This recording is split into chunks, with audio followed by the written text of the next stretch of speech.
que tal vez no siguieron la consigna o son demasiado escuetas que no se llega a desarrollar por completo las consignas solicitadas, por lo tanto pedí que la reentregaran.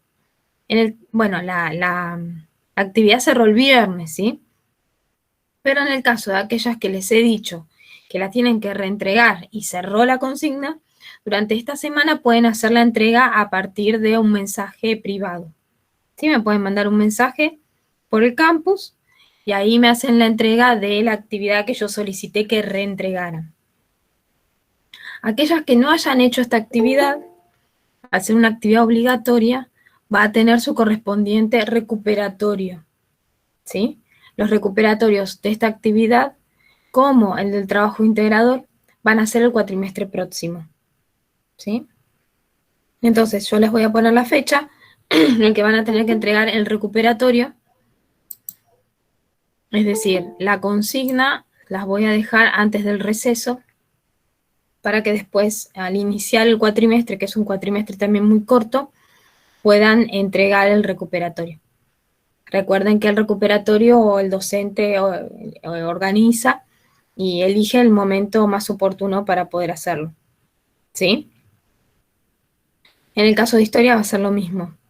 Los recuperatorios, yo les voy a dar las consignas la última fecha antes de receso y cuando volvemos van a tener la fecha para hacer la entrega del recuperatorio. ¿Sí? Hola, profe. Buenas tardes. Una Hola, buenas tardes. consulta. ¿Qué tal? Bien. ¿Ya nos pudo corregir a todas la actividad? Sí, Gracias. sí, hay algunas compañeras que tal vez lo que me ha pasado es que no puedo escuchar el audio y se los he solicitado. Eh, Eso lo que me pasó es que tal vez el formato en el que enviaron el audio no es compatible con la computadora o demás cuestiones. Yo intenté abrirlo por mi celular y por mi computadora, que son relativamente nuevas, pero me dice que hay un problema de código de acceso a esos audios. Así que a esas personas yo ya les dije que tenían que enviar un audio en otro formato, que lo envíen, si ya está cerrada la clase, el trabajo, por mensajería. ¿Sí? Hoy a la mañana hice las últimas devoluciones, que quedaban 5 compañeras, y ya están las devoluciones hechas de esa actividad. Precisamente porque hoy eh, empezamos a pensar en el trabajo integrador, ¿sí? Que digamos, junto con esta pequeña actividad, son digamos, las evaluaciones que le permiten acreditar el primer cuatrimestre, ¿sí? Entonces la intención es que hoy no solo hacer el recorrido sobre la asignatura y lo que fuimos trabajando, sino también explicar las consignas de este trabajo, ¿sí? ¿Alguna duda sobre el trabajo anterior que tengan? Así pasamos a ver la consigna del trabajo integrador. Bueno, entonces,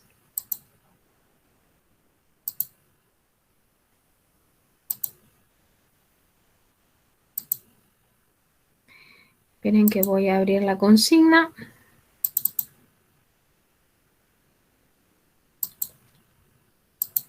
Voy a compartir pantalla, ustedes me dicen si lo ven.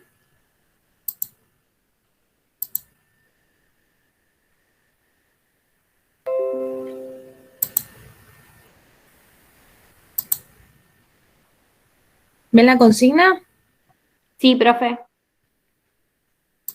Bueno. Bueno, este trabajo es integrador del primer cuatrimestre, asignaturas Historia y Perspectiva de la Educación y Política, Legislación y Administración del Trabajo Escolar, que mayormente le decimos Historia y Política, pero esos son sus nombres respectivamente. La modalidad es individual, ¿sí? Como les decía, en el segundo cuatrimestre van a tener una actividad grupal en las dos materias, así que elegí tener una instancia individual en este primer cuatrimestre. Fecha de entrega es el martes 6 de julio, ¿sí? Es solo ese día, no pueden entregarlo después. es una entrega obligatoria, por lo tanto ese día se va a cerrar. Lo que digo es que no van a poder decir, profe, puede abrirlo, lo puedo mandar por mensaje, no.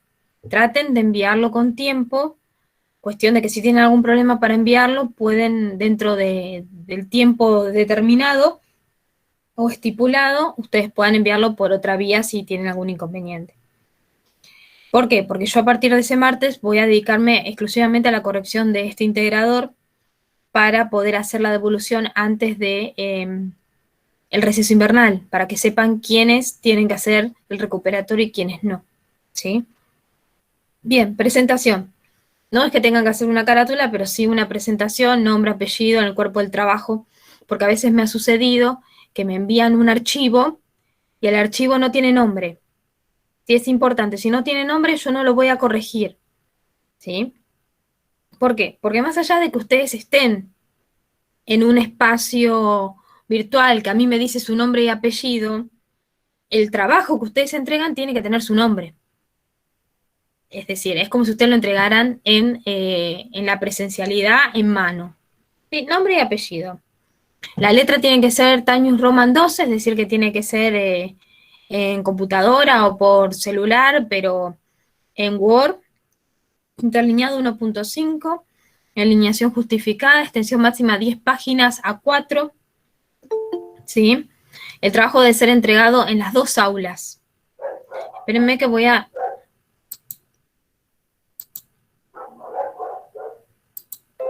Bien, me iba a admitir a una compañera. El trabajo tiene que ser entregado en las dos aulas si están cursando las dos materias, ¿sí? En el caso de que cursen una sola, lo añaden también nombre y apellido y ponen entre paréntesis historia o política. Entonces ahí yo me doy cuenta de que no falta la mitad del trabajo, sino que está haciendo solos esas consignas porque corresponde solo a esa materia, para evitar confusiones. En el caso que estén en las dos tienen que hacer la entrega, para que quede un registro en el campus, porque el campus tiene un registro de todas las entregas, porque además este trabajo yo lo puse como correlativo. ¿Sí? Entonces, si este trabajo no lo entregan, no pueden seguir con lo demás. ¿Sí? Bien. ¿Alguna duda con esto, con el formato? Por eso también les doy 15 días para hacerlo, ¿no? Bueno, vamos a la consigna de política, legislación y administración del trabajo escolar, que sería consigna 3, 4 y 5, que es la común, ¿no? Profe, disculpe, yo tengo una duda con respecto a la cantidad de páginas. Usted nos dijo que podemos hacer hasta 10 páginas. Sí, Yo lo estuve mirando el trabajo, lo leí y parece como que da bastante para desarrollar y para hablar. ¿Qué pasa en el caso de que de excedernos o es preferible hacer un resumen y por ahí poner menos? exacto. Yo les pongo 10 precisamente para que no se excedan, porque además no solo tiene que ver con el poder de síntesis que tengan ustedes sobre lo leído y comprendido, sino también tiene que ver Sí, con mi posibilidad de corrección. claro. ¿Sí? Ah, bueno, gracias, profe. Entonces, mi idea es corregirlo en una semana. Si yo dejo extendido o habilito a que hagan, digamos, de lo que yo les pido, pueden hacer 30, 40 hojas, tranquilamente, ¿sí? Si yo dejo que hagan esa extensión y siendo un trabajo individual, tengo una corrección superior y no vamos a llegar a antes del receso de esa manera que yo pueda corregirlo, ¿sí? Claro. Sí, Además, sí, profe, se ustedes tienen que entendió. tener un poder de síntesis. Lo mismo pasó con el audio. Algunos audios se excedieron los 4 minutos. Yo les pedí que lo volvieran a hacer, porque ustedes tienen que tener un Claro. poder de síntesis, es decir, de todo lo que tienen, reconocer qué es lo que pide la consigna primero, y segundo, qué es lo más importante para desarrollar de lo que dice la consigna. Sí, eso es un trabajo que ya estando en tercer año tienen que poder desarrollar, ¿sí? Sí, profe, gracias, se entendió. No, no hay de qué. Gracias por preguntar. Bueno, punto 3, que sería el punto 1 de política, ¿no? La relación Estado, sociedad y políticas educativas se ha desarrollado de manera particular durante distintos momentos históricos. En este sentido, caracterizar el Estado postsocial o neoliberal, explicando el contexto y las políticas educativas implementadas en la década de los 90. Ley de transferencia, Ley Federal de Educación y Ley Superior. ¿Sí? Como dice la compañera, yo podría escribir 30 páginas solamente esta pregunta. ¿sí? Si empiezo a tomar a Felfever y Gluz, a Filmus y Gluz, tomo a Marroche y Bior, digo, y puedo seguir hablando. Pero la idea es que puedan hacer una síntesis, ¿sí? Una síntesis no quiere decir escribir poco y no decir nada, ojo. O sea, ustedes tienen que leer, elaborar, hacer un borrador, volver al borrador, ¿sí? Y ir fijándose todo el tiempo qué cuestiones centrales tienen que destacar. Caracterizar el Estado neoliberal en general, ¿sí? ¿Qué nos dice Escurra sobre qué es el neoliberalismo? Cuestiones centrales, ¿sí? Explicar el contexto. ¿Cómo se implementó el neoliberalismo en Argentina? ¿Sí? Alguna reseña del 70, qué pasó a partir de los 80, que nos dicen Filmus y Gluz, y cómo explotó de manera demencial en los 90. Contexto, menemismo, contexto de plan de convertibilidad, importaciones, ¿sí? Un contexto amplio sobre lo que sucedía, privatizaciones y más. Luego, que también ustedes tienen los videos para basarse en esas cuestiones, luego de lleno a las políticas educativas. Y ahí vamos, a a Felfever y Gluz, que detallan cada una de estas políticas educativas, y también vamos a pensar desde la ley en sí. Ustedes tuvieron que leer las leyes, ¿sí? Tuvieron que leer la ley federal. Entonces, cuestiones que ustedes puedan rescatar de la ley federal. Algún artículo que les parezca significativo. Por ejemplo, el artículo que nos plantea la necesidad de que el Estado no sea el garante único de la educación, sino que las familias y las organizaciones no gubernamentales participen de esta obligación. ¿Sí? Entonces son cuestiones, esas y otras más, que deben, cuando les cierro así de repente es porque enviaron una solicitud de ingreso, ¿sí? Entonces, esas cuestiones centrales, y ustedes tienen que ver cuánto le van a designar a esta respuesta, ¿sí? Ustedes tienen que ir viendo qué cuestiones van a colocar y cuánto le van a designar a cada respuesta, ¿sí?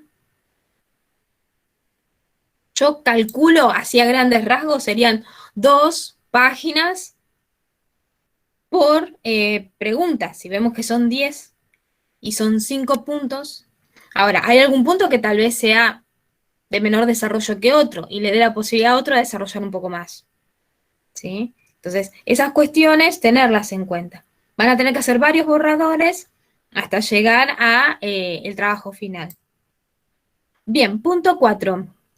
Describir las leyes actuales, ley nacional y ley provincial de educación. Describirlas, caracterizarlas. ¿Qué dice la ley nacional y qué dice la provincial? Son similares, pero no son iguales. La provincia tiene autonomía, por lo tanto, si necesita ciertas cuestiones propias de la provincia de Buenos Aires estamos hablando, no puede contradecir a la ley nacional, pero sí puede hacer variantes. Por ejemplo, la ley provincial nos dice que el nivel inicial es obligatorio a partir de los 4 años, cuando la ley nacional dice que es obligatorio a partir de los 5. ¿Sí? No contradice la ley, porque la sala de 5 es obligatoria, pero aumenta, ¿sí? La cantidad de años obligatorios. Bien, entonces describir las leyes actuales, que surgieron durante el primer mandato kirchnerista teniendo en cuenta el lugar del Estado, la obligatoriedad. Ahí les doy las características, cuestiones que no pueden faltar. ¿Qué lugar tiene el Estado en esta ley? También pensándolo en contraposición con la ley federal, ¿no? La obligatoriedad, pensemos qué niveles son obligatorios, por qué, si hay un nivel nuevo, que ahora lo vamos a ver. La organización de los niveles. Y realizar una reflexión sobre el lugar que se le otorga al nivel inicial. ¿Sí? O sea, primero hablamos en general de las leyes, después vamos al nivel inicial. Explicar el planteo de Marroche y Biol sobre los objetivos que no fueron cumplidos en la implementación de las legislaciones. Y hace un análisis crítico, dice, bueno, el kirchnerismo hizo promesas que no cumplió, se pensaba una política educativa muy marcadamente diferenciada de la ley federal y ellas plantean algunas cuestiones que son continuidades, como por ejemplo la transferencia. Los servicios educativos siguen siendo descentralizados. Entonces, esas cuestiones a aportar, digamos, no pongan todo lo que dice Marroche y Bior. Elijan algunas cuestiones como para señalar que es qué cuestiones de las legislaciones ellas han visto que no se cumplieron, ¿sí? Bien, ¿hasta acá se va entendiendo estas consignas? No me dice Sí. nada, así que podría pensar que sí. Bien, y la consigna común a ambas asignaturas es el punto 5, que tiene que ver con la ley 1420, que es algo que vimos en las dos. Lo vimos en política como una ley propia del Estado oligárquico liberal, y lo vimos en historia pensando en el vínculo de esta primera ley con el nivel inicial, ¿no? Entonces, a partir de lo trabajado, de los textos trabajados, y acá junto todo, Filmos y Luz, Ayuso, Fernández Páez, y el video especial Ley 1420, que también está en los dos espacios, desarrolla el contexto del surgimiento de la ley. Profe, Sí. disculpe que le interrumpa. Yo le quería preguntar con respecto a cuando usted dice análisis crítico, ¿tenemos que poner lo que consideramos nosotras también o no está incluida nuestra opinión ahí? No. ¿Dónde? ¿En qué punto? En el anterior, en el 4. No. Cuando se habla de un análisis crítico es siempre desde los autores o desde el planteo que trabajamos en la asignatura. Si Ah, yo, bueno, si yo pediría perfecto. qué opinan ustedes, eso lo aclararía. Den su opinión, ¿no? Perfecto, profe. Es una Gracias. reflexión, Muy pero claro. siempre basado en los autores. No, está muy bien tu consulta, porque a veces sucede que empiezas a decir, bueno, yo opino, digamos, no es que no me interese su opinión, ciertamente, pero lo que sucede es que cuando uno crea una consigna evaluatoria de acreditación, lo que intenta es ver es el grado de apropiación de los contenidos, ¿sí? A partir de la bibliografía desarrollada. Bien, entonces, el punto 5, Ley 1420, video, textos, todo lo que tenga la Ley 1420 lo juntan y desarrollan el contexto.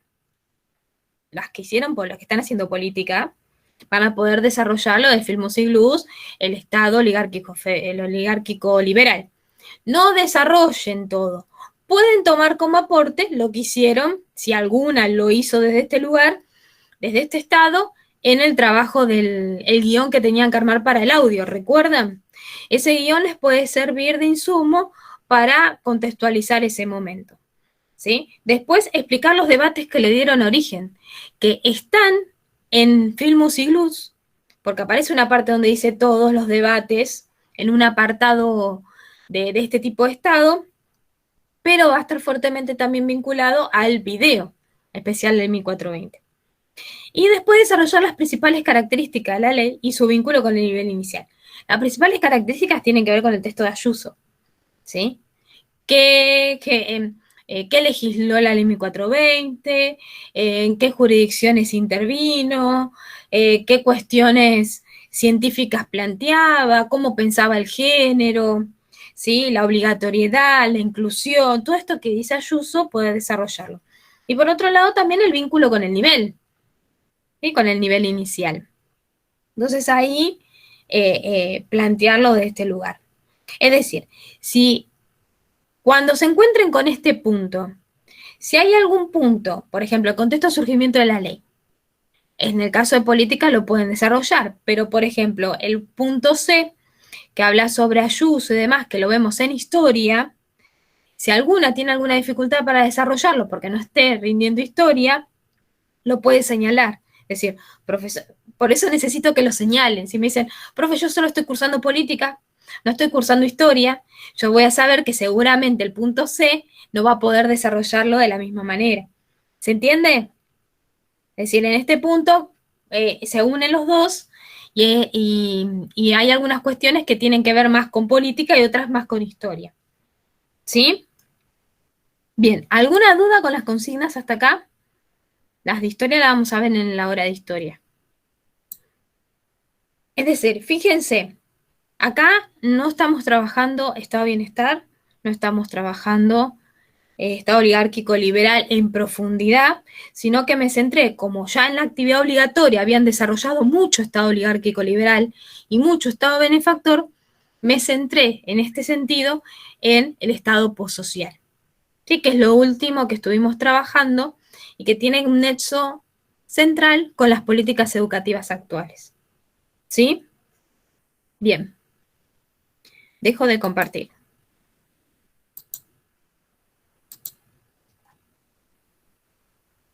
¿Algo que quieran comentar? ¿Alguna duda que les surja de la consigna?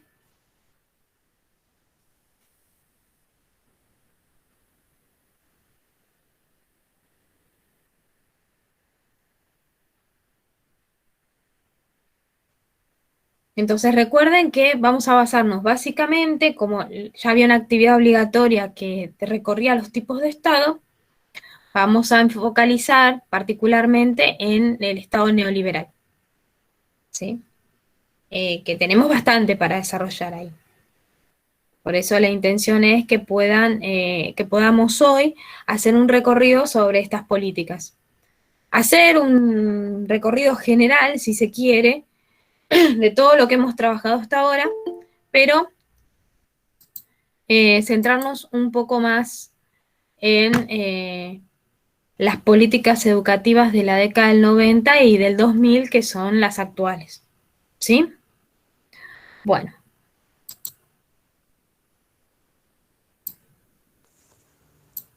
Hola, buenas tardes. Hola, buenas tardes.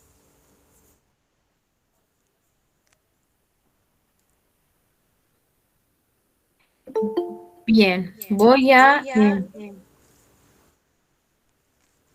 compartir un Power. Noelia, ahí está. Bien.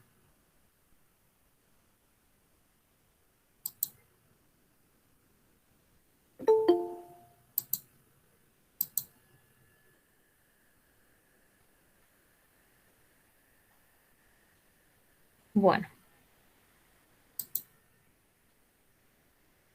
Bueno, yo voy a ir compartiendo el Power, les voy a ir comentando algunas cuestiones. Hay algunas leyes que están enunciadas que nosotros no vimos, pero precisamente no les di todas esas leyes porque tenemos muy poco tiempo este año, ¿sí? Igualmente después les voy a dejar un video que sería no obligatorio, pero sí de consulta, que es un video que habla sobre las leyes educativas en Argentina. Entonces hay un recorrido de todas las leyes en cada uno de los estados, ¿sí?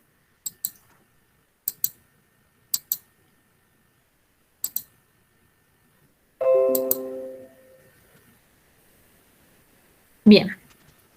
Bueno, la intención es poder hacer un recorrido de lo que estuvimos trabajando, ¿sí? Políticas públicas y educativas, esto es lo primero que vimos en la asignatura, es decir, cómo diferenciar estas políticas públicas que tienen que ver con cuestiones y una posición determinada del Estado en relación a necesidades de un grupo, y las políticas educativas, que son parte de estas políticas públicas más amplias, ¿no?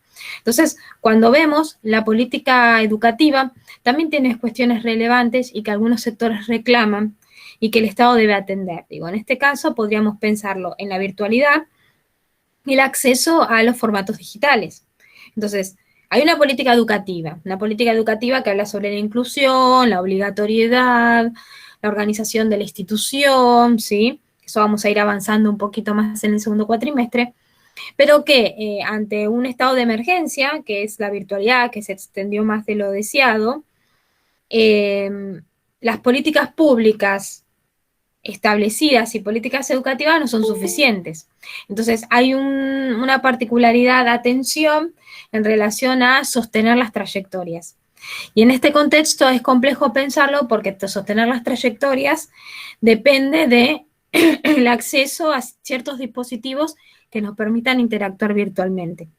¿Sí? Entonces, más que nunca podemos pensar cómo ciertos colectivos sociales, ¿sí?, ponen sobre el tapete las desigualdades educativas a partir del acceso de ciertos dispositivos. Porque si podemos pensar en algunos sectores de la población que ya cuentan con esos elementos, ¿sí? Tienen wifi ilimitado, tienen computadoras nuevas, tienen acceso a cursos de, de utilización de las herramientas, y otro sector, que es el mayoritario, tiene acceso poco, escaso o nulo, ¿sí? Esperen que...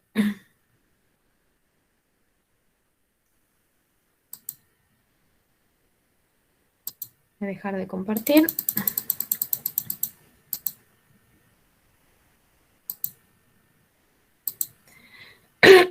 Bueno, ahora, como voy a seguir con esto, seguramente si quieren ingresar más compañeras, no van a poder ingresar, digo por si les llegan a preguntar, porque mi idea es poder hacer el recorrido, ya es 1:30, ya pasó media hora del horario pautado, por lo tanto, si alguien quiere ingresar va a quedar en pausa, ¿sí?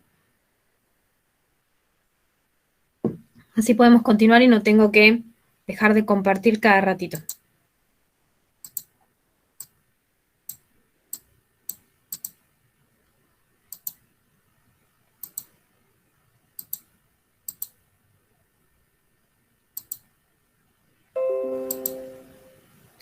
Bien. Ustedes siéntanse libres de si quieren intervenir, preguntar o alguna cuestión, me preguntan. Esta primera parte más que nada tiene que ver con repaso de lo que ustedes ya estuvieron trabajando, ¿sí? El Estado oligárquico liberal inicia en 1880, finaliza en 1930, aunque muchos le ponen un quiebre específico a la política del Estado oligárquico liberal en 1916, cuando asume Hipólito Yrigoyen, pero se marca en 1930 porque es el agotamiento del modelo agroexportador. Participa el sector dirigente de la población. Argentina es parte del grupo de modernización temprana en Sudamérica.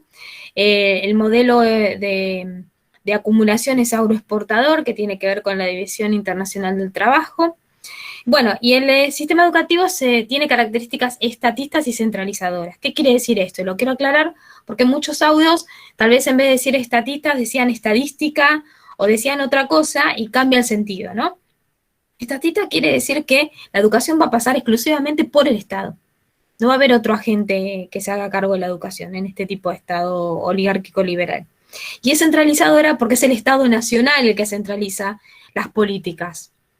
¿Sí? Pensándolo a posteriori, por ejemplo, si lo comparamos con Estado neoliberal, es todo lo contrario, porque es limitado de manera estatista, porque el Estado trata de desligarse de las responsabilidades, y es descentralizador, porque en el Estado nacional se deja de hacer cargo de los niveles y se los pasa a las provincias. Así como para que vean la característica, ¿por qué es estatista y centralizadora?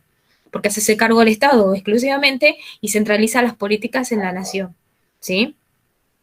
Bueno, y la educación tenía un papel de integración social, identidad nacional, porque se estaba construyendo el Estado-Nación, la idea de construcción del Estado a partir de 1853, perdón, donde se crea la Constitución Nacional, la primera Constitución Nacional. Bueno, y después plantea las desigualdades durante el gobierno radical, es decir, la Unión Cívica Radical fue uno de los primeros partidos políticos que va a darle la discusión a este tipo de Estado, ¿sí? Sin embargo, no había muchas diferencias, sino tenía que ver ciertas cuestiones. ¿Por qué? Porque los radicales también pertenecían a los sectores más acomodados de la Argentina, es decir, acá, aún con el primer gobierno radical, no hay participación del Estado, en el Estado político, económico del sector obrero. ¿Sí? Esto va a venir después con el peronismo durante el Estado benefactor. Profe, yo Sí, justo le iba a preguntar eso, que que los presidentes que siguieron eran todos pertenecientes, los radicales eran todos pertenecientes al Estado oligárquico, eran todos de la misma élite. Y Hipólito Yrigoyen también. sí, ¿Y pero por qué estaba, se dice que se termina ahí el Estado oligárquico cuando asume Yrigoyen si también formaba parte de esa élite? porque Irigoyen viene a plantear otras cuestiones, por ejemplo, discutir el tema del fraude electoral. Claro, ¿Sí? claro. Es decir, viene a discutir el modelo, viene a discutir otras cuestiones, que es decir, por más que es parte de este sector acomodado, ¿sí? Se Sí. enfrenta al sector dirigente oligárquico, Ah, ¿sí? perfecto. Digamos, no se va a enfrentar tanto como se enfrentó el peronismo, ¿no? Pero tiene un enfrentamiento y ahí se debilita el Estado oligárquico liberal Claro, cuando tiene se más va. relación con las tomas de sus decisiones como gobernador. Claro, Muchas exacto. gracias. Y su posicionamiento, es decir, porque el PAN estaba enfrentado a la UCR. Sí, Sí. Bien, gracias. igualmente no nos vamos a meter mucho en No, no, eso. no. Solamente la intención, yo y lo dije también en muchos de los audios que enviaron, la intención cuando se caracteriza un Estado es decir, el origen y la caída. Si decimos cuándo se origina el Estado oligárquico liberal, tenemos que decir cuándo cae. ¿Sí? Por eso acá hay una diferencia en la fecha, 1930, porque ahí termina el modelo agroexportador como tal. Y esos resabios oligárquicos liberales terminan de derrumbarse con la crisis del 29, que acá llega en el 30. ¿Sí? Bien, avanzamos rapidito. Estas son leyes del periodo. Este Power lo voy a subir también para que lo tengan y puedan verlo como guía, ¿sí? Estas son leyes educativas que se utilizaron en el periodo y también les voy a dejar el video para que puedan recorrerlo porque es muy interesante, porque acá podemos ver que hubo leyes antes de la ley 1420. ¿Sí? Había una ley de subvenciones nacionales a las provincias y territorios nacionales, que no pudieran solventar la educación. Después, en 1875 se dio la primera ley de educación común de la provincia de Buenos Aires. Después avanzó la ley 1420, que fue la primera ley nacional. La ley Avellaneda, que tenía que ver con la autonomía de las universidades, la ley Laínez, que lo que plantea es es decir, implementar escuelas nacionales en provincias o territorios que lo soliciten. Y ahí tiene que ver con las jurisdicciones, ¿sí? Cuando una provincia no podía hacerse cargo de crear una nueva escuela, le pedía al Estado Nacional que la crearan ellos. Entonces el Estado-Nación se hacía cargo de todo lo que tenía que ver con la organización, pago de sueldos, cargos de esa escuela. Después, en 1919, se crea la Ley de Patronato de Menores, que está ligada directamente con la educación de la primera infancia. Tiene que ver con, en realidad, pensar, por un lado, la niñez y por otro lado, la minoridad, ¿no? Que quiénes eran los menores, qué características tenían. Después, en 1924, está la Ley de Trabajo de Mujeres y Niños, que reglamenta esta cuestión, y tiene que ver también con el posicionamiento que el Estado empieza a tener en relación a la niñez. Bueno, vamos al Estado benefactor. A partir de la crisis del 30, la Segunda Guerra Mundial, que sea a partir de entre 1939 y 1945, pensemos que Perón llega al poder en el 46, empieza a darse una crisis a nivel mundial, un agotamiento de la división social del trabajo que se tenía hasta ese momento. Entonces, a partir de estos dos sucesos, se empieza a pensar, a partir del keynesianismo, la intervención activa del estado de bienestar. Es decir, que el Estado intervenga directamente en las políticas sociales, económicas, ¿sí? Entonces, toma la iniciativa e interviene directamente. Y acá hay una diferencia, porque si el Estado oligárquico liberal se hacía cargo de proteger los derechos individuales de los sectores más favorecidos, el Estado benefactor se va a encargar de garantizar los derechos sociales. Esos grupos, ¿sí? Que, digamos, tienen necesidades insatisfechas y que el Estado va a satisfacer otorgando políticas en los sectores que necesita, ¿sí? Ahí nos relacionamos con la definición de políticas públicas y políticas educativas. Entonces empieza la idea de formar el ciudadano, esta idea de formar el ciudadano que tenía el Estado oligárquico liberal, que a partir de él se crea el sistema educativo, empieza a transformarse en una idea de formar el trabajador, el futuro trabajador, ¿sí? Este Estado llega a su límite en la década del 70, donde empieza a haber signos de agotamiento, por ejemplo, con la crisis del petróleo en el 72, y acá vemos que termina definitivamente en la década del 80. Pero cuando tenemos que ver cuándo empieza la caída, si tenemos que marcar la caída, es en la década del 70. Nosotros marca la caída cuando muere Perón, digamos, en ese sentido, esta idea del resurgimiento del peronismo. Vuelve Perón, Perón fallece, toma, es decir, se hace cargo del Estado del gobierno María Estela Martínez de Perón, y bueno, después fue el golpe de Estado y comienza la dictadura. En la dictadura es donde empiezan las primeras prácticas neoliberales, porque por más que Filmus y Gluz digan, el neoliberalismo empezó con todo en los 80, empezó en los 70 con la dictadura. cuando vino a imponer un montón de cuestiones a socavar en la educación, en la imaginación, en el pensamiento libre, ahí empezó a meter mano el mercado, ¿sí? Después en los 80 se intentó resurgir a partir del retorno a la democracia, pero ciertamente no se pudo y, digamos, con todas las problemáticas que había, Alfonsín tuvo que adelantar las elecciones y en el 89 asume Menem, ¿sí? Y ahí viene de lleno todas las políticas neoliberales de de las recomendaciones de los organismos internacionales, ¿sí? Entonces en los 70 empieza a decaer el Estado benefactor y acá en los 80 es donde termina por completo. Las leyes educativas del periodo son bastantes: ley de seguro de maternidad, de defensa de la familia argentina, que le daba subsidios a familias numerosas, ¿sí? ¿Ven? Acá uno podría pensar, esto tiene que ver, por ejemplo, con la asignación universal por hijo, ¿sí? Aunque esto es una política focalizada, porque se la daban a algunas personas, ¿no? Pero digo, este tipo de políticas es propia del Estado benefactor. Después, la ley de protección de los niños en edad escolar. Acá hay una ley muy importante que es la ley Simini, ¿sí? De 1946. Simini era un diputado provincial radical, pero que presenta un proyecto que lamentablemente no se llegó a implementar, pero sí es un gran antecedente pensando en el nivel inicial, porque dice que plantea como obligatoria y gratuita la educación de niños y niñas de entre 3 y 5 años, sin distinción de clase ni de lugar donde habiten, ¿sí? Dentro de la provincia de Buenos Aires. Entonces, esta ley que proponía la creación de más jardines también proponía la especialización docente, ¿sí? Entonces, y planteaba una autonomía específica del nivel inicial. ¿Por qué? Porque hasta ese periodo el nivel inicial estaba de la mano con el nivel primario, o sea, era el preescolar. Entonces, lo que intentaba pensar esta ley Simini era pensarlo como un nivel diferente, con necesidades específicas y poder especializar a los docentes. Para eso había una intención de crear escuelas normales destinadas a la preparación de docentes.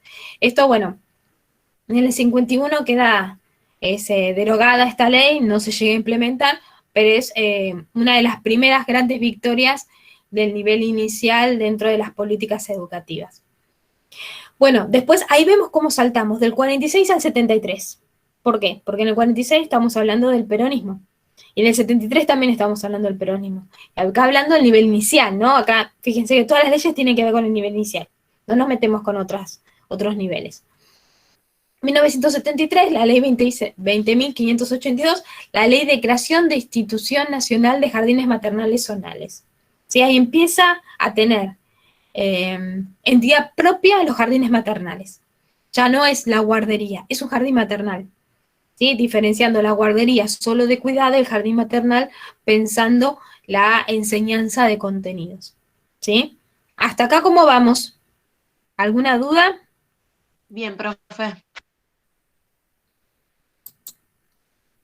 Bueno, y llegamos al estado postsocial o neoliberal, que creo que debe ser el que más les interese porque es el que está en la consigna propiamente dicha.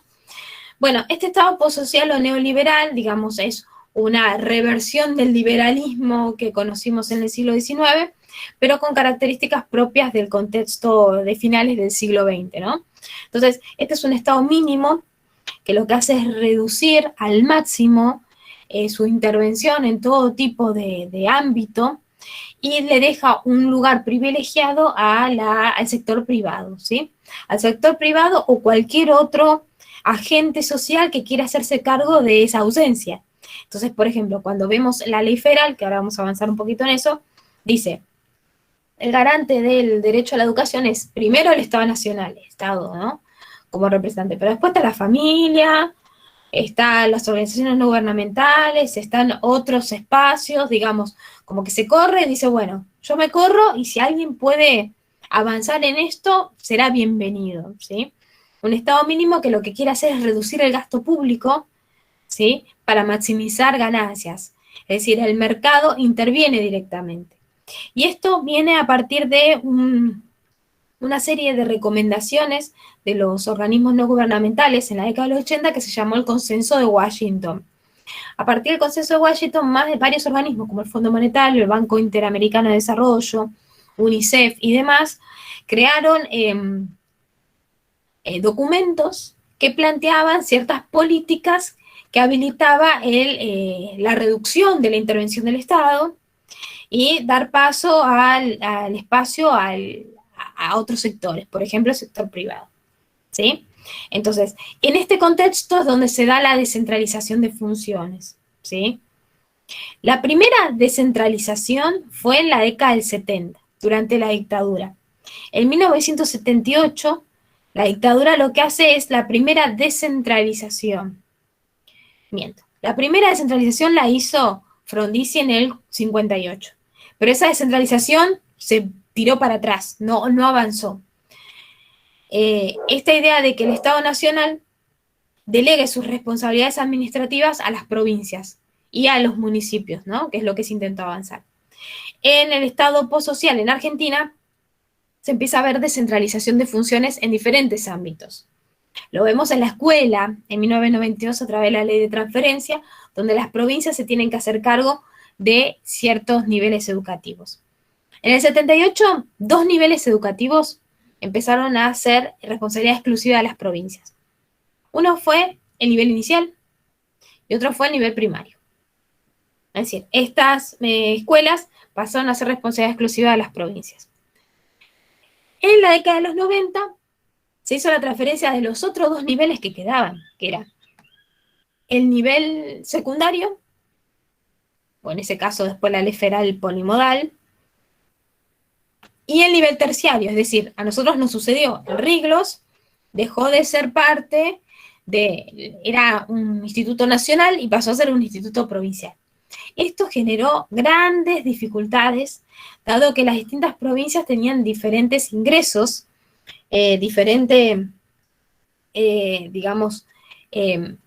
ingresos para llevar adelante la titánica tarea de sostener las escuelas de nivel. Entonces, lo que sucedía es que algunas provincias podían sostener las escuelas, recortando en otros ámbitos, pero había otras provincias que ciertamente no podían. Entonces, en ese contexto, como no podían, lo que tuvieron que hacer es cerrar directamente las instituciones, ¿sí? Por ejemplo, en el nivel inicial lo que pasó en los 90 fue que como en la ley federal se plantea que la sala obligatoria es sala de 5, lo que hacían los jardines eran cerrar sala de 3 y 4 privilegiando las de 5. ¿Sí? Entonces no tenían lugar, solo se hacía el lugar para los niños de sala de 5, que era la única sala obligatoria. ¿Sí? Esto trajo múltiples dificultades. Bueno, este Estado postsocial o neoliberal sigue las reglas del mercado a partir de estos organismos como que les planteaba el Consenso de Washington, reduce el gasto público al mínimo, por ejemplo, privatizando. Durante el menemismo se privatizó trenes, el agua, el gas, aerolíneas, telefonía, todo se pasó a manos privadas. Y esto hace que aumente la desigualdad social, aumento de la pobreza y aumento del desempleo, porque además se abrían las importaciones. Por lo tanto, quedó totalmente anulada la posibilidad de la industrialización, es decir, la industria nacional. Esto que planteaba el peronismo en el contexto del Estado benefactor, que tenían que fortalecerse las industrias nacionales, lo que hace el neoliberalismo es liquidarlo, porque si ingresan mercadería de otros países a bajo costo, no tiene sentido ni rentabilidad poder sostener pymes, por ejemplo. Y esto es a grandes rasgos, como lo voy bajando en relación a lo que pasó específicamente en Argentina. Bueno, leyes educativas neoliberales. Y acá tenemos, yo lo divido en lo que es la dictadura y es el menemismo, ¿no? Acá lo que les comentaba, la ley de transferencia de servicios educativos, ¿sí? En el 78. En el 92 se da la ley 24.049, que es la ley de transferencia de servicios educativos, donde se transfieren nivel secundario y nivel terciario. En ese contexto, el Ministerio de Educación Nacional se lo empieza a llamar el Ministerio sin Escuelas, porque es un ministerio nacional, pero que no se hace cargo de las escuelas de la nación. Solo queda a su digamos, supervisión las universidades nacionales. Que además las universidades nacionales son autónomas y autárquicas, es decir, son autónomas, toman sus propias decisiones a partir del Consejo Superior, y autárquicas, es decir, que pueden, a partir de la Ley de Educación Superior, generar sus propios ingresos. Entonces, para digamos, el Ministerio de Educación Nacional es económico solo solventar las universidades que además tienen su rasgo autárquico, es decir, que pueden buscar ingresos propios, ¿sí? La ley de 1993, la 24.195, que es la Ley Federal de Educación, y la ley 24.591, que es la Ley de Educación Superior. Bueno, yo les di para leer la Ley Federal de Educación. No sé si ustedes pudieron avanzar en la lectura, qué cuestiones plantea esta ley. Digamos, la ley de transferencia a grandes rasgos es esta cuestión, ¿no? Que también lo nombra Felfer y Globos y Filmus y Glus. Ahora, la Ley Federal de Educación organiza los niveles educativos de manera integral. Es la primera ley que habla de todos los niveles. ¿Pudieron avanzar en su lectura? ¿Qué nos dice la Ley Federal de Educación? ¿Hicieron alguna anotación? Voy a dejar de compartir porque así las puedo ver.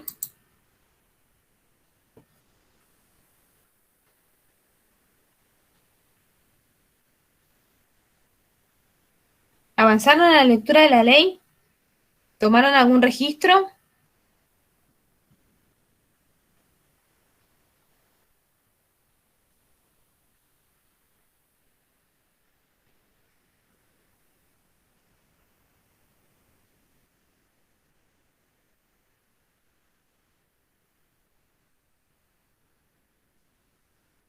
Bueno, les recomiendo que la lean porque tiene que ver con también lo que pide la consigna, ¿no? La ley federal lo que plantea, digamos, a grandes rasgos, es una organización de los niveles educativos, de los 5 niveles educativos. Plantea, primero, como les decía, que quien garantiza la educación no solo es el Estado provincial, porque ya estamos hablando de una descentralización, sino que avanza en relación a las características de algunos otros espacios que se puedan hacer cargo, ¿sí? Cuando pone en manos de la familia la responsabilidad, ahí se ve la característica marcadamente privatizadora, porque lo que el Estado está haciendo es dotar a las familias de la responsabilidad de elegir, es decir, si la familia envía al hijo o hija o hije a una escuela de gestión estatal, acá se diferencian las gestiones, está gestión estatal y gestión privada. Si lo envía a gestión estatal y la gestión estatal no tiene recursos, porque el Estado no aporta los recursos necesarios porque está minimizando los gastos, le deja la responsabilidad a la familia de que se esfuerce individualmente para generar las condiciones y otorgarle una educación de calidad, que no sea en ese espacio, ¿sí? Entonces, lo que hace Bárbara. Profe, quería agregar que dice la familia, la Iglesia Católica y las organizaciones sociales, también menciona. Exacto, habla de la Iglesia Católica primero porque en esa época, bueno, la Argentina era católica, ¿no? Después dejó de serlo porque como Menem era musulmán, cambió en la Constitución de que la Argentina dejaba de ser católica. Pero eso fue en el 94, que también lo tenemos que sumar, ¿no? Fueron las leyes y además la reforma constitucional del 94. En ese contexto, bueno, la familia, las organizaciones gubernamentales, la Iglesia, ¿sí? La Iglesia porque habla de las escuelas confesionales, ¿sí? Que eran muchas. Y si ustedes hacen memoria o si viven en los barrios, verán que las pequeñas escuelas privadas que existen de los barrios, la mayoría se fundaron en los 90, ¿sí? Porque había muy poca reglamentación y había una posibilidad extrema de poder hacer instituciones educativas ligando la educación a lo mercantil, ¿sí? Mercantilizando la educación a su máxima expresión. Y en ese contexto es que cobra sentido esta idea de la privatización, es decir, la escuela de gestión privada existe prácticamente desde que existe la escuela en sí, porque en el momento en el que había escuelas confesionales o escuelas pensando esto de la ley 1420, ¿no? Cuando la ley 1420 lo que hace es que la escuela en realidad sea tolerante a las religiones, habilita que haya escuelas confesionales de distintas religiones. Y acá empiezan las características de las escuelas privadas. Durante el desarrollismo se maximizan, ¿sí? Entonces empieza a crearse mayor cantidad de escuelas privadas. Y en los 90 es como que explota el servicio, ¿sí? Y uno observa que hay muchísimas escuelas que se originaron en ese momento, porque las condiciones estaban dadas. Además estábamos en un plan de convertibilidad que equiparaba un peso a un dólar, ¿sí? Y esto tenía que ver con una organización, pero que era totalmente ficticia, ¿no? Que esto nos llevó, lamentablemente, a la crisis del 2001. En este contexto neoliberal es donde la privatización de la escuela avanza. Avanza en este sentido, como les decía, no es porque te dicen, vos tenés que ir a una escuela privada, sino que le dicen a la familia, mira, lo privado es lo mejor, lo privado es lo de más calidad, ¿sí? Si vos te das cuenta que el Estado está desfinanciado, no vayas a reclamarle al Estado provincial. Esforzate y paga una cuota para que tu hijo tenga mejor calidad, que además es una falacia, porque en realidad la calidad educativa no tiene una significada mejoría en toda la gestión privada. Digamos, uno puede ver ejemplos de escuelas privadas que tienen unos recursos, tienen cuestiones que uno dice, bueno, hay recursos que habilitan y genera otro tipo de condiciones de práctica pedagógica, pero hay otras escuelas que no, ¿sí? Entonces, esta idea de que lo privado era mejor era un gran eslogan de los 90. Y también fue un gran eslogan de la dictadura. ¿Sí? En los 70 había una propaganda que cuando abrieron las importaciones, porque en la dictadura también abrieron las importaciones, hay una propaganda que no me acuerdo muy bien ahora que lo resurgieron, había una silla, entonces alguien se sienta en una silla, la silla se parte en 4 y se cae la persona. Entonces dan la vuelta a la silla y dice, creada en Argentina, hecha en Argentina. Entonces va y se sienta en otra silla, es súper fuerte, todo, Made in, no sé, Taiwán, ¿no? Entonces ahí reforzando que mejor era lo exterior que lo nacional. Y en los 90 refuerza que era mejor lo exterior y también que era mejor lo privado. Si era privado y era extranjero, era lo mejor. Digamos, pensemos, porque en la actualidad si empezamos a escuchar discursos, vuelven a surgir cada tanto estas cuestiones, ¿no? ¿Sí? Ante las políticas de la pandemia, Europa es mejor, y bueno, sí, seguramente tenga las condiciones. Digamos, no hay punto de comparación, pero hay algunas cuestiones que todo el tiempo se dice, no, porque Estados Unidos, no, porque Europa, esta mirada de lo exterior y lo privado como lo mejor, ¿no? Pensemos que, por ejemplo, las AFJP, que eran unos fondos para jubilación privada, que ahora ya no existe, está todo estatizado, surgieron en los 90 y también surgieron las prepagas, ¿sí? Las prepagas surgieron en los 90.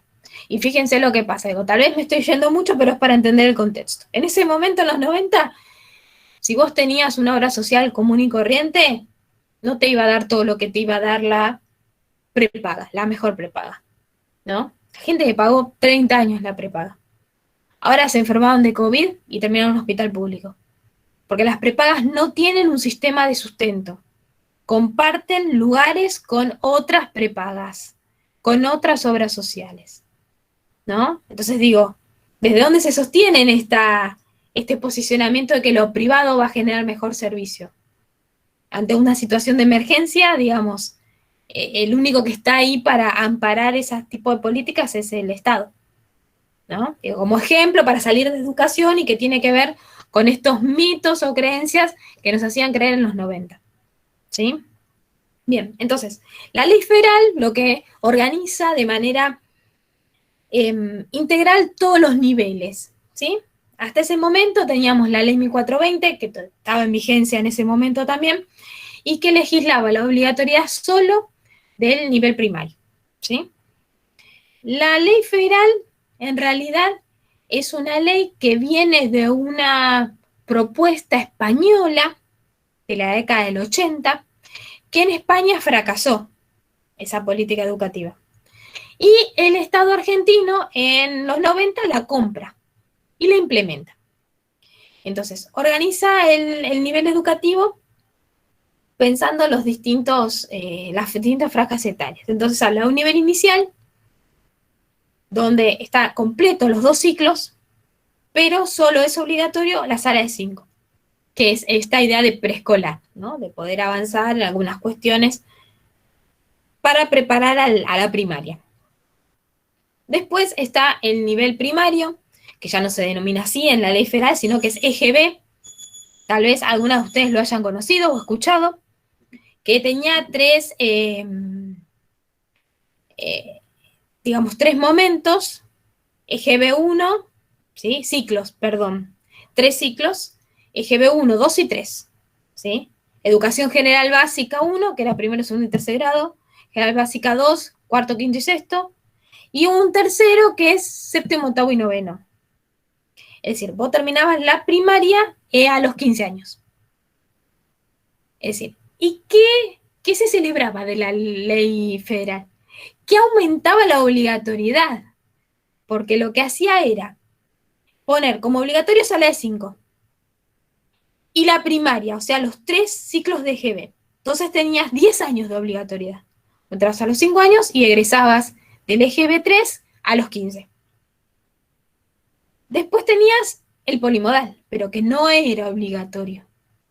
El nivel secundario en Argentina siempre fue fuertemente elitista, ¿sí? Si ustedes indagan en sus familias, muy pocos terminaban de los sectores populares o trabajadores el secundario. Entonces, terminaba el noveno y se accedía al polimodal. Que bueno, eran 3 años que tenían una orientación bastante dudosa de algunas cuestiones. Bueno, y lo que es importante en esta ley es que desaparece la escuela técnica. Eso es algo central. Si estamos pensando en el Estado benefactor y el peronismo, y Menem se decía peronista, lo menos peronista que tenía era la ley federal, porque barrió con toda la idea del futuro trabajador, pero que igualmente era coherente con su práctica neoliberal. Porque si yo voy a abrir, yo como mandatario, abro la importación, tiro por tierra toda la industrialización que se hizo durante décadas, ¿sí? Hago un plan de convertibilidad ficticio que hace promover la fuga de capitales y un montón de cuestiones. ¿Para qué voy a querer formar trabajadores si no van a tener lugar donde trabajar? Entonces, en la ley federal desaparece la escuela técnica. Está en su lugar estaba camuflada en una orientación de polimodal que estaba economía, estaba humanidades, estaba arte, estaba naturales y había una de bienes y servicios, que intentaba pensar algo de informática como algo medio técnico, pero no le llegaban a la suela de los zapatos a la escuela técnica. ¿Sí?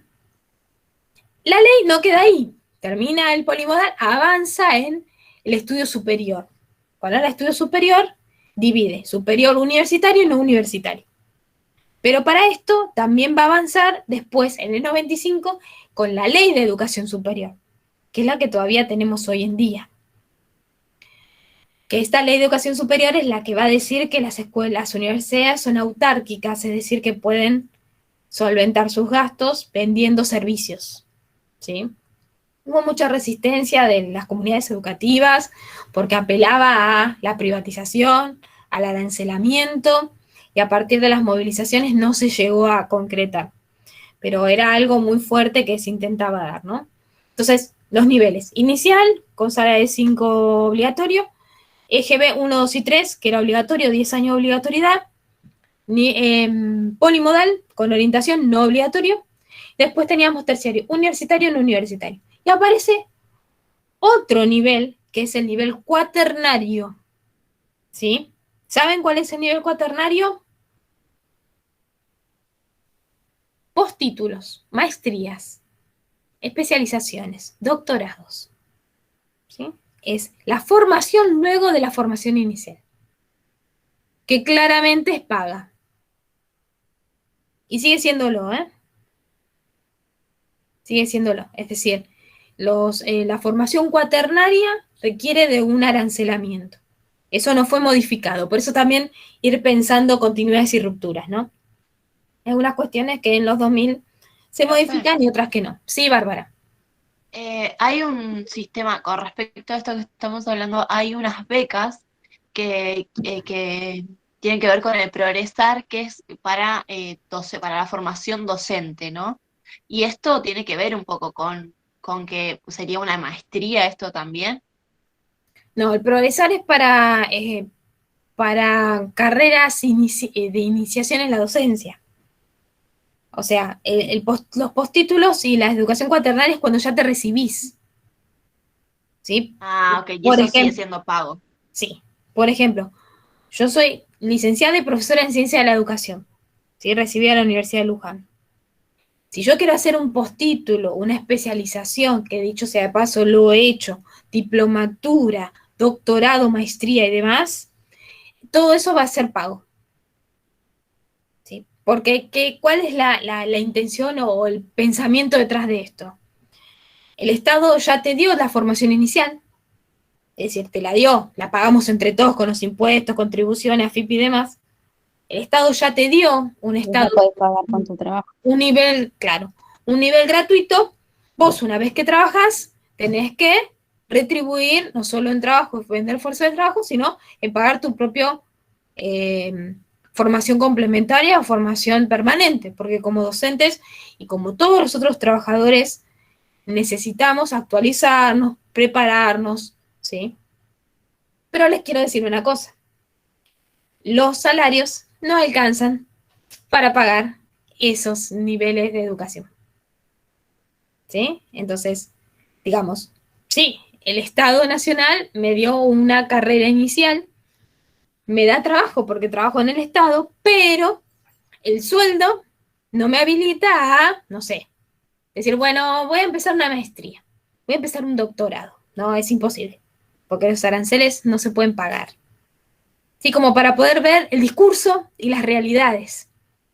¿Sí? Si ustedes les preguntan a algún graduado universitario, les va a decir que difícilmente accedan por los valores que tiene que ver. ¿Sí? En la formación docente, a veces cuando tiene que ver con el nivel terciario, hay más diversidad. Por ejemplo, está el CIE, ¿sí? Que brinda cursos para el perfeccionamiento de los docentes, hay espacios. Para el nivel terciario hay más espacios gratuitos que para el nivel universitario. Cuando son egresados universitarios, mayormente el postítulo es pago. Entonces, volviendo a esta idea, este nuevo nivel se crea en la Ley Federal y continúa hasta la actualidad y se refuerza en la Ley de Educación Superior del 95. Entonces, volvamos con las leyes del menemismo. Ley de transferencia en el 92, Ley Federal en el 93, reforma de la Constitución en el 94, que además la reforma de la Constitución, además de plantear un montón de cuestiones que tenían que ver con el neoliberalismo, habilita la reelección del presidente. A ver, hasta ese momento, tal vez algunos ya lo sepan, pero es bueno volver a pensarlo, hasta ese momento los gobiernos duraban 6 años, ¿sí? Por eso, entró en el 83 Alfonsín y en el 89 se fue tempranamente. Duraban 6 años. ¿Qué hace Menem en la reforma del 94? Habilita la reelección, que no existía.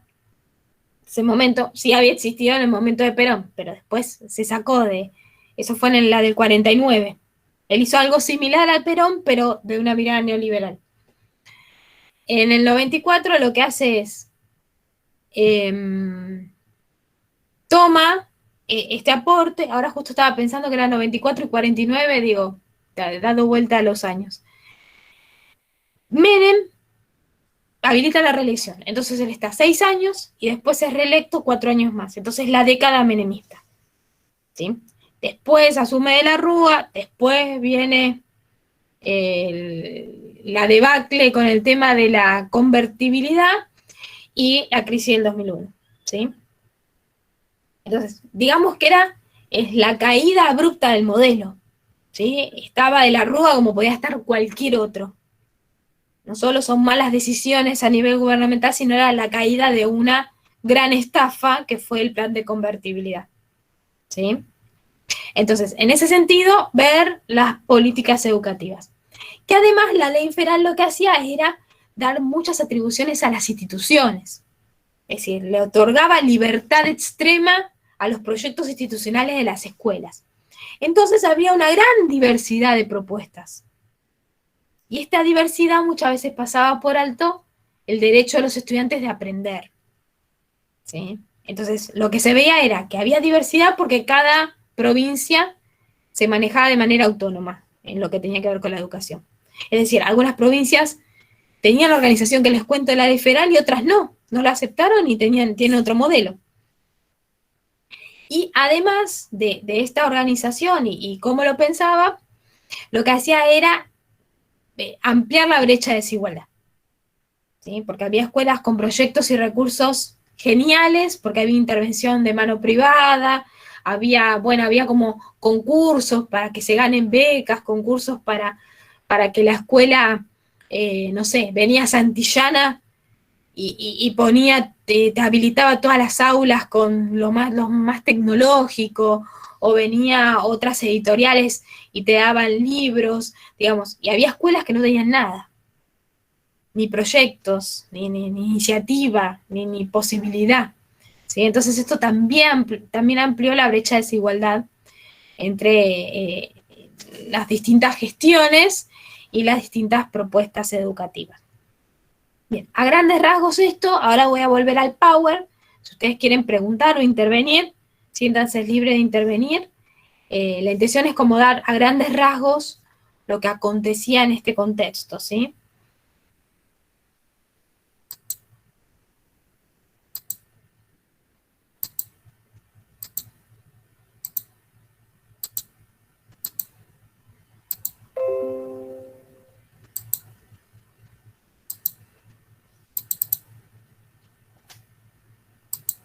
Bien.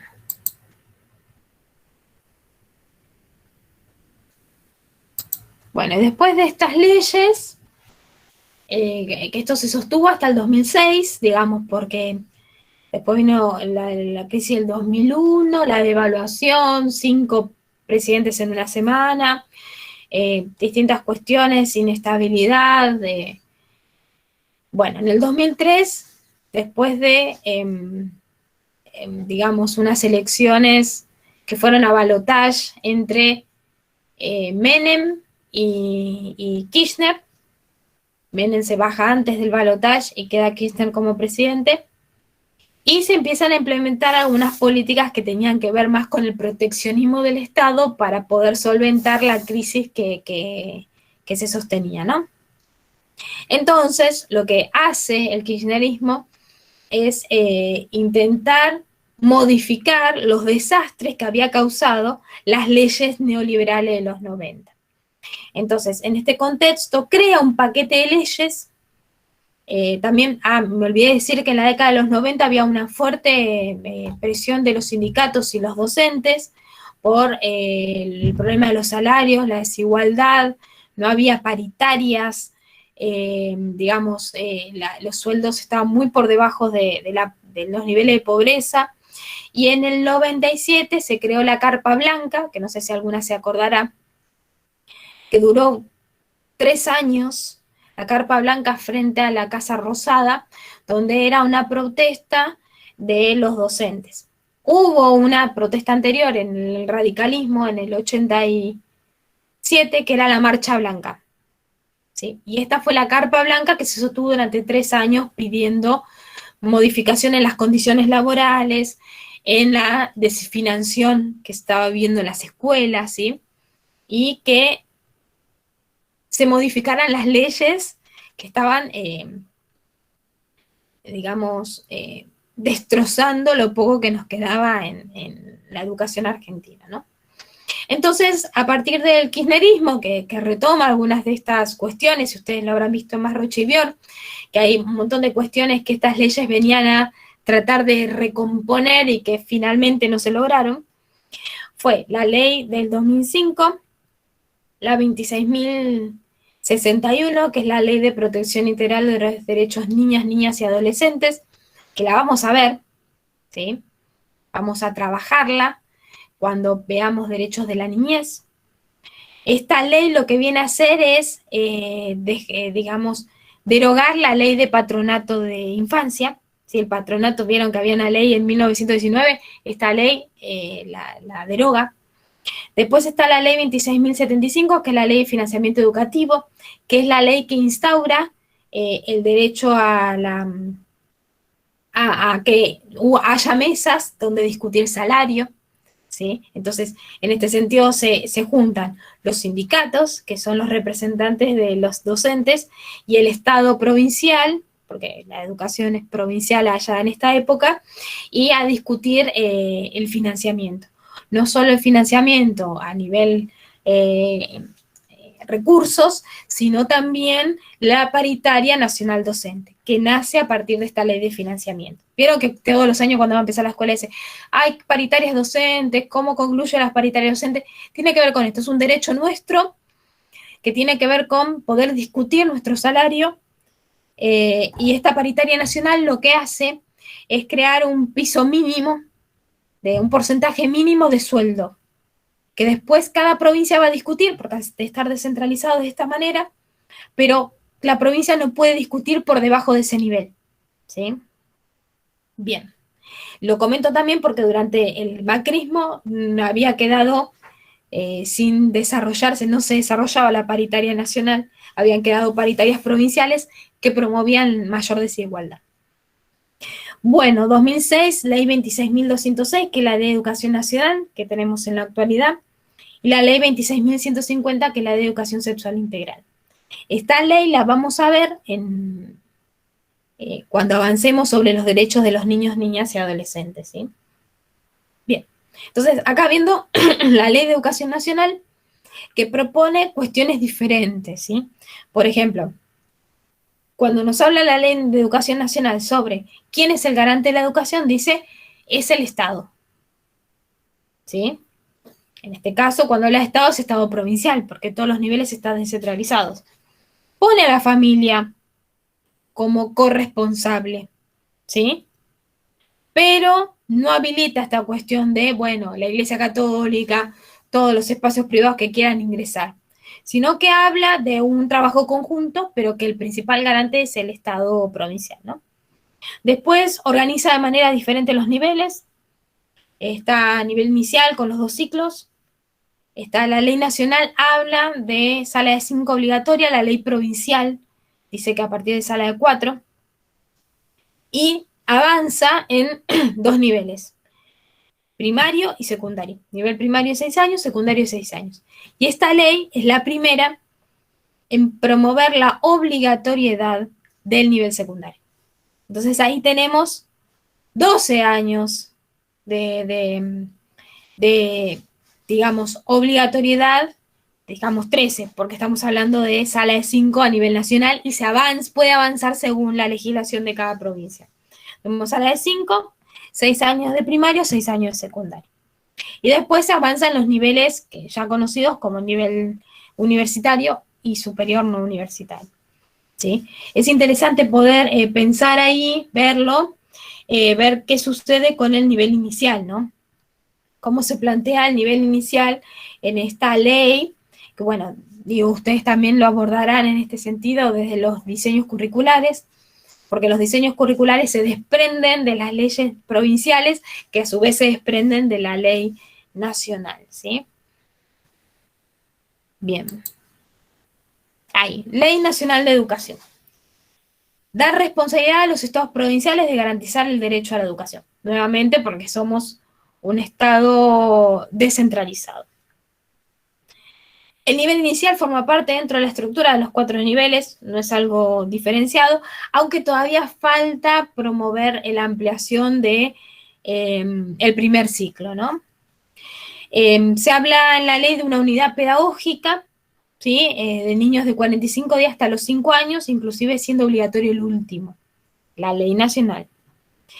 Es significativo porque habla del sujetos sociales de derecho, pondera al niño como un sujeto de derecho, que le otorga confianza, respeto, conocimiento, cuidado, ¿sí? Caracteriza al niño de una manera respetuosa y también se enmarca en los derechos de la niñez. A ver, eso vamos a avanzar un poquito más, pero los derechos del niño forman parte de nuestra Constitución recién a partir del 94. Entonces, esta sería la primera ley que lo que hace, porque la ley federal fue anterior, la primera ley que interviene e incorpora los derechos de la niñez dentro de su posicionamiento, ¿no? Y también lo acompaña la Ley de Educación Sexual Integral, que es una ley que tiene ya muchos años, pero que es de difícil desarrollo, digamos, una ley.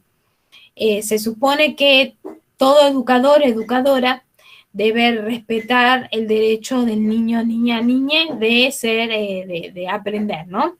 Y la educación sexual también es un contenido que debe enseñarse. Y es algo que tenemos que incorporar ya de la formación docente. Ustedes el año que viene van a tener el TAFO de ESI, pero ya este año a mí me interesa empezar a trabajarlo a partir de la educación de los derechos de la niñez, ¿no? Y acá lo planteo como una de las leyes que desarrolló el kirchnerismo. Bien.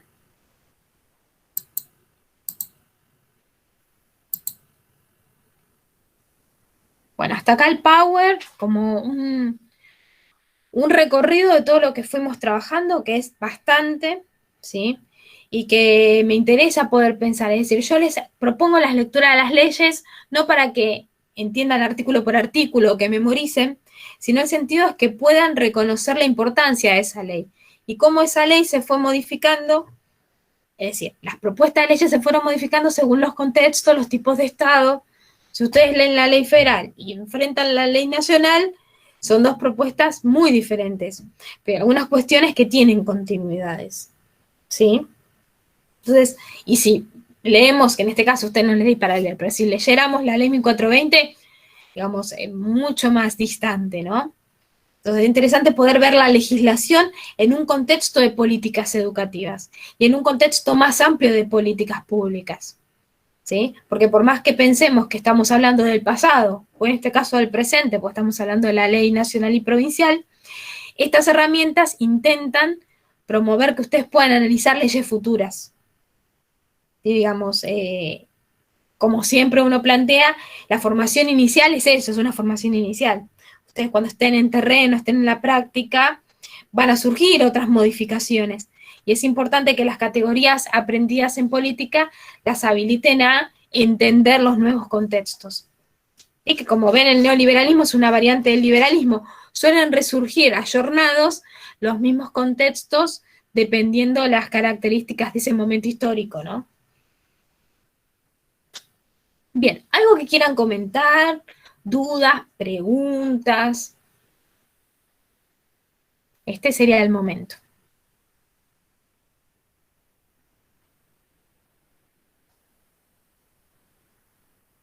Vean sus apuntes.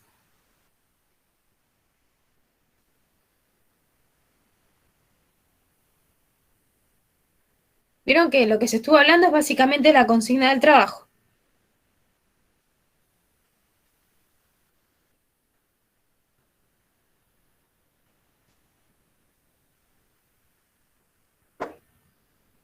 Básicamente me gustaría decir, profe, que bueno, desde el kirchnerismo, ¿no?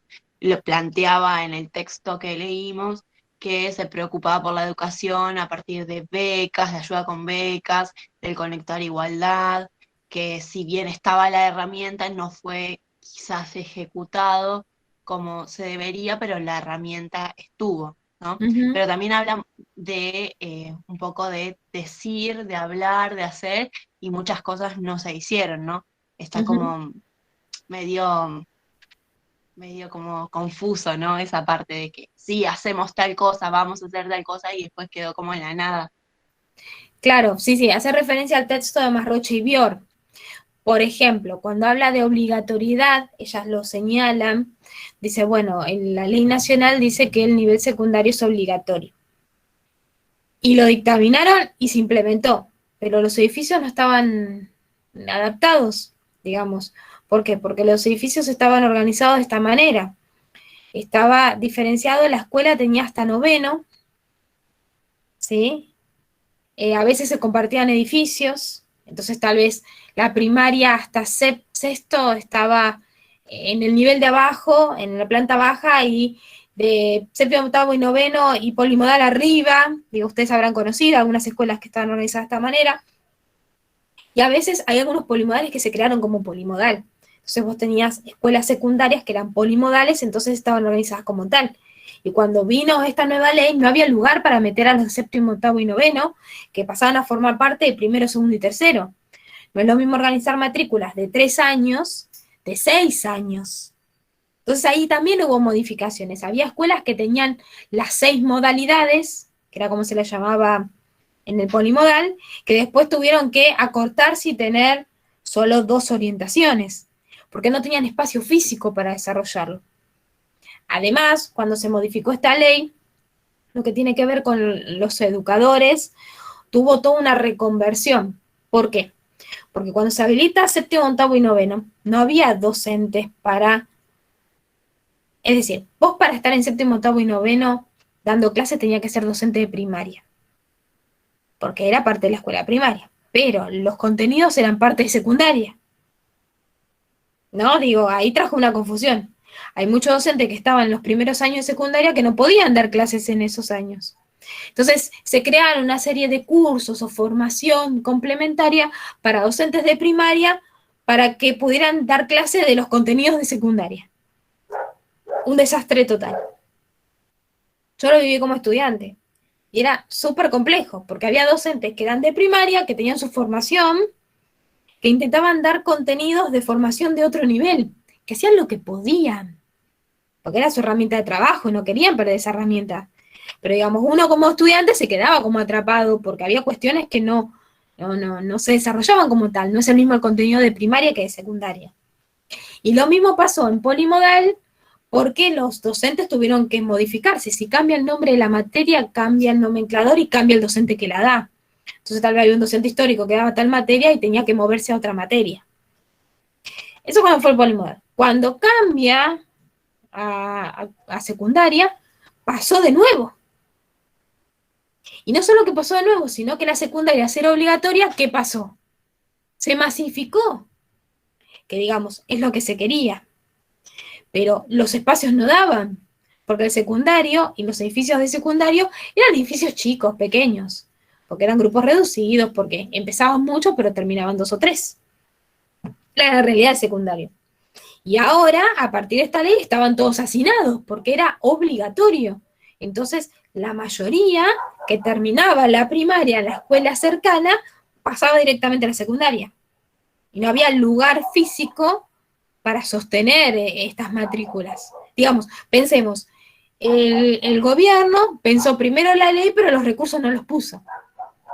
Digamos, una cosa es el documento y otra cosa es cómo se implementa ese currículum en la realidad. Sí, que mayormente suele pasar eso. La escuela que iba yo, no había sillas, o sea, había días que nos teníamos que volver a nuestras casas porque no había sillas, no había mesas, la infraestructura era terrible, o sea que sí estaba esa idea pero no se ejecutaba. Con el Conectar Igualdad pasó lo mismo. A muchos nos dieron las computadoras, pero desde, por ejemplo, en la materia TICS, nunca la usamos, nunca supimos cómo, no sé, utilizarla o a una herramienta de llevarla diariamente para nuestra formación. Quedó ahí en la nada. Claro, una cosa es que se crean las políticas y otras cosas cómo se implementa, quiénes las implementan y para qué. Digo, esas son cuestiones, una cosa es lo prescriptivo, lo que te dicen que tenés que hacer, y otra cosa es lo que sucede en la realidad. ¿Sí? Y esto sucedió, es decir, nadie puede decir que la política de Conectar Igualdad era errada, porque hecho sea de paso, lo estamos viendo ahora, si se hubiese implementado como debiera, ahora sería una herramienta súper útil, ¿no? Y más que necesario tener esos dispositivos. De hecho, yo uso esa compu ahora. Bueno, Yo también la utilizo, prestada, pero la utilizo. bueno, en ese sentido, pero si hubiese habido un sostén de la trayectoria donde les implementaran cómo utilizarla de la mejor manera, hubiese sido mejor la implementación ahora o en la escuela secundaria. Claro. ¿no? Digamos, en ese momento también en el nivel superior se daba la de conectar igualdad. Y eso también trajo muchos problemas cuando a partir del macrismo se dejó de dar las herramientas. Entonces, tal vez en nivel superior, en algunas cátedras, por ejemplo, de matemáticas, se utilizaban algunas aplicaciones y después, como ya los estudiantes ya no se los daban, ya los docentes dejaron de usar esas aplicaciones. ¿Sí? Entonces, pensar la política educativa es muy complejo. Es muy complejo porque es necesario no solo entender la política, no hace falta, o sea, no alcanza con saber la ley de memoria, qué nos dice la ley, sino interpretar la ley en ese contexto. Porque pensemos, la ley nacional de educación y todas las otras leyes y programas que sostenían, pensándola hoy, porque como dice la compañera, Conectar Igualdad es un programa de inclusión a la tecnología, ¿no? Pero también había otros programas, que eran programas socioeducativos, de políticas socioeducativas, que lo que hacían, porque algunos ya quedaron en desuso, sostener las trayectorias. ¿Por qué? Porque al implementarse como obligatorio en secundario, todos los chicos fueron a la escuela secundaria, pero son aulas heterogéneas, son estudiantes con diferentes realidades, y muy pocos podían terminar. Entonces los números no daban, ¿sí? Entonces vos tenías muchos ingresantes, pocos egresados, digamos. Entonces, en ese sentido había que sostener esas trayectorias. Entonces se crearon políticas que tenían que ver con la beca, progresar, con políticas que tenían que ver con tutorías en escuelas, con proyectos de escuelas que están en sectores desfavorables, ¿sí? Con espacios de juego, estrategia, o por ejemplo, en las escuelas también está esta política, esta práctica de patios abiertos, los sábados se abre la escuela para que los chicos vayan y no estén en la calle, y estén en la escuela haciendo algo que los enriquezca, digo, todo este tipo de política lo que intentaba era sostener las trayectorias, ¿sí? Ahora, intentamos sostener la trayectoria, pero de la virtualidad. ¿Cómo hacemos si no tenemos el recurso para conectarnos con el otro? Digo, ahí podemos ver una complejidad. Lo mismo había pasado también en el profesorado. Yo me acuerdo que antes no estaba maternal era aparte. Me acuerdo que en el 2008, 2009, porque fue cuando más o menos me anoté que se había agregado un año más, que porque se hacía maternal también junto con el profesorado inicial. Tiene que ver también con estas políticas, ¿no? Claro, porque se modificaron. En lo que era educación superior, la mayoría de la formación inicial era de 3 años. Sí. Pero después hubo la reglamentación que se pedía una cierta cantidad de horas para acreditar la formación inicial. Entonces muchas carreras pasaron de tener 3 años a 4. Inicial, primaria, los profesorados, ¿sí? Porque era una cantidad limitada que no habilitaba la formación, es decir, cada carrera, tanto universitaria como no universitaria, tiene un plan de estudios y tiene un régimen de supervisión. Entonces se hizo un monitoreo, se organizó y se modificaron esta formación, digamos. Pasaron de ser 3 años a 4 y van a ver que todas las carreras de formación docente tienen 4 años de duración. ¿Sí? Salvo las universitarias que tienen 5 años o más, que también tiene que ver con una organización. Tiene que ver con este contexto. 2008 se crearon los diseños. ¿Sí? Digamos, 2006 fue la ley, 2007 la ley provincial, 2008 los diseños curriculares de todos los niveles. Ahí es cuando se empieza a implementar efectivamente la ley nacional.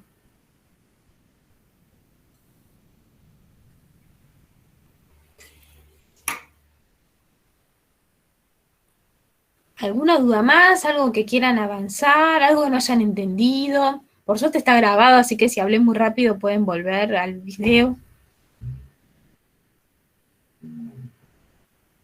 Supongo que si habían leído tenían algunas dudas porque es un poco complejo el proceso, pero les aviso que hoy no voy a subir nada más, subí solo la consigna, pero la semana que viene sí, ya voy a subir 2 lecturas para avanzar un poco en el siguiente eje que tiene que ver con el abordaje institucional, ¿sí? Entonces, voy a avanzar, solamente va a ser material de lectura para que empiecen a avanzar aquellos que hayan terminado el trabajo, porque piensen que yo les doy 2 semanas para hacer el trabajo, porque es un trabajo que requiere tiempo, ¿sí? Pero la intención es, si ustedes ya van avanzando, lo van terminando, cuando pueden empiecen a hojear las lecturas para avanzar sobre... yo les voy a dar un texto sobre Nicastro que habla sobre las instituciones del nivel inicial y un documento que es el Reglamento General de Instituciones Educativas de la Provincia de Buenos Aires. Ya empezamos a abordar lo que es institucional. El reglamento es muy importante porque es el que prescribe nuestro accionar en las escuelas, ¿sí? Y es interesante poder pensar, bueno, ustedes están en la virtualidad, pero si llegada al caso ustedes pudieran en el segundo cuatrimestre que están haciendo práctica ir a escuelas o intervenir, es necesario que conozcan este reglamento, ¿sí? Porque ahí nos plantean toda la comunidad educativa, qué función tiene cada uno de los actores que intervienen. Sí, es importante saberlo, eso junto con la guía de situaciones conflictivas antes de ingresar al jardín. ¿Sí? ¿Alguna duda más? Profe, y en ese también está lo que yo puedo reclamar como docente. En realidad ahí organiza, plantea cuestiones sobre cuál es la función del docente, cuáles son los deberes y garantías del docente. Sí. Para lo que vos te referís seguramente es el Estatuto de la Provincia de Buenos Aires. Es el Perfecto. Estatuto Docente. Lo vamos a ver más adelante. Bueno, Pero seguramente lo vamos a ver antes de que ustedes vayan a la práctica en terreno. Mi intención es poder avanzar sobre todos estos documentos para que que tengan una base legal y de documentos necesarios al momento de entrar a la escuela. perfecto. ¿Algo más que quieran preguntar? No, por ahora no, profe. Bueno, igualmente la semana que viene voy a hacer un foro de consultas. ¿Sí? Voy a poner un foro de consultas y estas 2 lecturas como material para que vayan leyendo cuando terminen, y foro de consultas si tienen dudas. ¿Sí? Dudas siempre que tengan que ver con la consigna, ¿no? No me van a preguntar algo específico de los autores, sino a la consigna. Tal vez creen que tienen que hablar sobre algo y es otra cosa, pueden consultarlo ahí. Bueno, entonces, si les parece, vamos terminando. Así, quienes tenemos que sumarnos al encuentro de historia en unos minutos, tenemos un tiempito para despejarnos. Los que les voy a pedir es que en el chat pongan su nombre y apellido, ¿sí? Porque, por ejemplo, hay una compañera que dice Jonathan Almirón, pero me habló y no es Jonathan. O sea, que no sé quién es, así que necesito el nombre. ¿Sí?